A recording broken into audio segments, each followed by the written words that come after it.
जय श्री कृष्ण। श्रीमद् भगवद गीता अध्याय 6 श्लोक 20।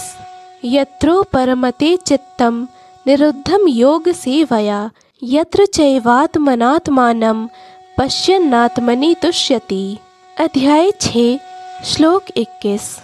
सुखमात्यन्तिकं यत्तत् बुद्धिग्राह्यमतीन्द्रियं वेत्ति यत्र न चैवायं स्थितश्चलति तत्त्वतः। अध्याय 6 श्लोक 22। यम लब्ध्वा चापरं लाभं मन्यते नाधिकं ततः यस्मिन् स्थितो न दुःखेन गुरुणापि विचाल्यते। अध्याय 6 श्लोक 23। तं विद्यात् दुःख संयोग वियोगं योग संगनितं स निश्चयेन योक्तव्यो योगो निर्विण्ण चेतसा। सिद्धि की अवस्था में, जिसे समाधि कहते हैं, मनुष्य का मन योगाभ्यास के द्वारा भौतिक मानसिक क्रियाओं से पूर्णतया संयमित हो जाता है। इस सिद्धि की विशेषता यह है कि मनुष्य शुद्ध मन से अपने को देख सकता है और अपने आप में आनंद उठा सकता है। उस आनंदमयी स्थिति में वह दिव्य इंद्रियों द्वारा असीम दिव्य सुख में स्थित रहता है। इस प्रकार स्थापित मनुष्य कभी सत्य से विपथ नहीं होता और इस सुख की प्राप्ति हो जाने पर वह इससे बड़ा कोई दूसरा लाभ नहीं मानता। ऐसी स्थिति को पाकर मनुष्य बड़ी से बड़ी कठिनाई में भी विचलित नहीं होता। यह निस्संदेह भौतिक संसर्ग से उत्पन्न होने वाले समस्त दुखों से वास्तविक मुक्ति है। अर्थात योगाभ्यास से मनुष्य भौतिक धारणाओं से क्रमशः विरक्त हो जाता है। यह योग का प्रमुख लक्षण है। इसके बाद वह समाधि में स्थित हो जाता है, जिसका अर्थ यह होता है कि दिव्य मन तथा बुद्धि के द्वारा योगी अपने आप को परमात्मा समझने का भ्रम न करके परमात्मा की अनुभूति करता है। योगाभ्यास बहुत कुछ पतंजलि की पद्धति पर आधारित है।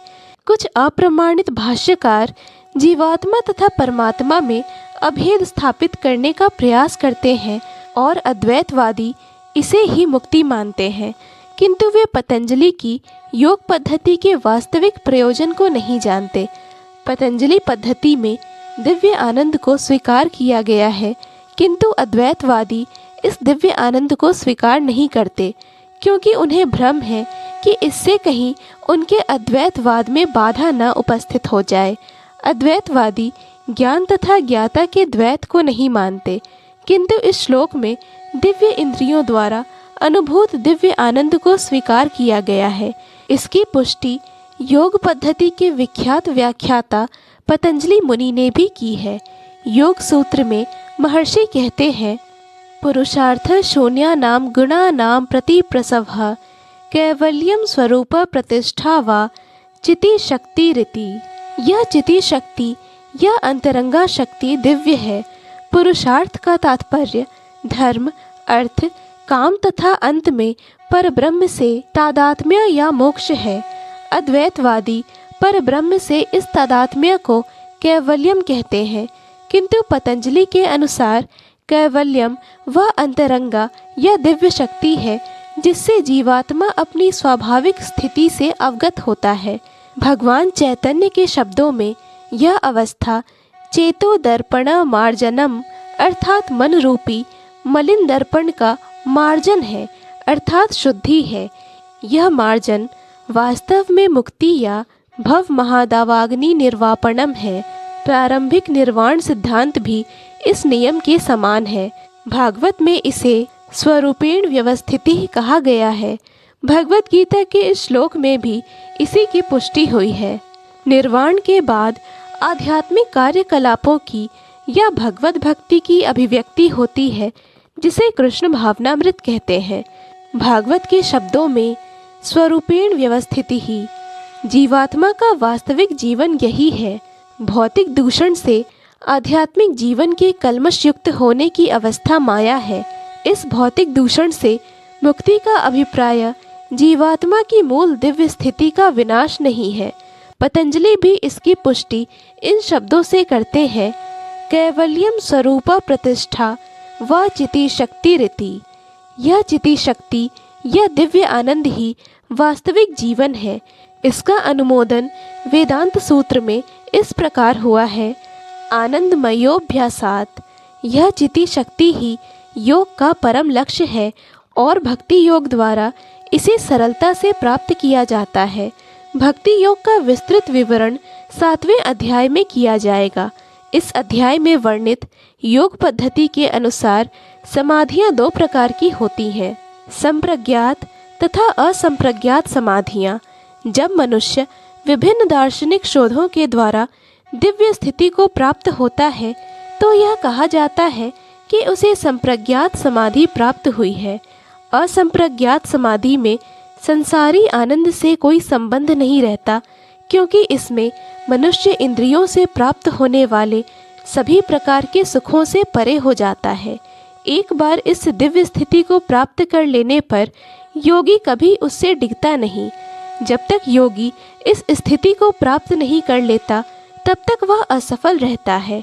आजकल के तथाकथित योगाभ्यास में विभिन्न इंद्रिय सुख सम्मिलित हैं जो योग के सर्वथा विपरीत है।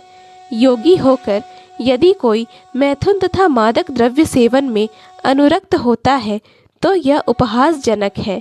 यहाँ तक कि जो योगी योग की सिद्धियों के प्रति आकृष्ट रहते हैं वे भी योग में आरूढ़ नहीं कहे जा सकते।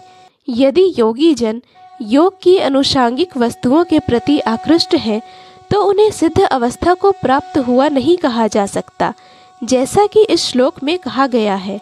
अतः जो व्यक्ति आसनों के प्रदर्शन या सिद्धियों के चक्कर में रहते हैं उन्हें यह समझ लेना चाहिए कि इस प्रकार से योग का मुख्य उद्देश्य ही समाप्त हो जाता है। इस युग में योग की सर्वोत्तम पद्धति कृष्ण भावनामृत है, जो निराशा उत्पन्न करने वाली नहीं है। एक कृष्ण भावना भावित व्यक्ति अपने धर्म में इतना सुखी रहता है कि उसे किसी अन्य सुख की आकांक्षा नहीं रह जाती। इस दंभ प्रधान युग में हठ योग, ध्यान योग तथा ज्ञान योग का अभ्यास करते हुए अनेक अवरोध आ सकते हैं, किंतु कर्म योग या भक्ति योग के पालन में ऐसी समस्या सामने नहीं आती। जब तक यह शरीर रहता है तब तक शरीर की आवश्यकताओं आहार, निद्रा, भय तथा मैथुन को पूरा करना होता है, किंतु जो व्यक्ति शुद्ध भक्ति योग में अथवा कृष्ण भावनामृत में स्थित हो जाता है वह शरीर की आवश्यकताओं की पूर्ति करते समय इंद्रियों को उत्तेजित नहीं करता, प्रत्युत वह घाटे के सौदे का सर्वोत्तम उपयोग करके जीवन की न्यूनतम आवश्यकताओं को स्वीकार करता है और कृष्ण भावनामृत में दिव्य सुख भोगता है। वह दुर्घटनाओं, रोगों, अभावों और यहाँ तक कि अपने प्रियजनों की मृत्यु जैसी आपातकालीन घटनाओं के प्रति भी निरपेक्ष रहता है, किंतु कृष्ण भावनामृत या भक्ति योग संबंधी अपने कर्मों को पूरा करने में वह सदैव सचेष्ट रहता है। दुर्घटनाएं उसे कर्तव्य पथ से विचलित नहीं कर पाती। जैसा कि भगवत गीता में कहा गया है, वह इन प्रासंगिक घटनाओं को सहता है क्योंकि वह यह भली भांति जानता है कि ये घटनाएं ऐसे ही आती जाती रहती हैं और इनसे उसके कर्तव्य पर कोई प्रभाव नहीं पड़ता। जय श्री कृष्ण। पूर्ण भगवत गीता के श्लोकों को सुनने और समझने के लिए कृपया इस चैनल को सब्सक्राइब करें। वीडियो पसंद आया हो तो लाइक और शेयर करें।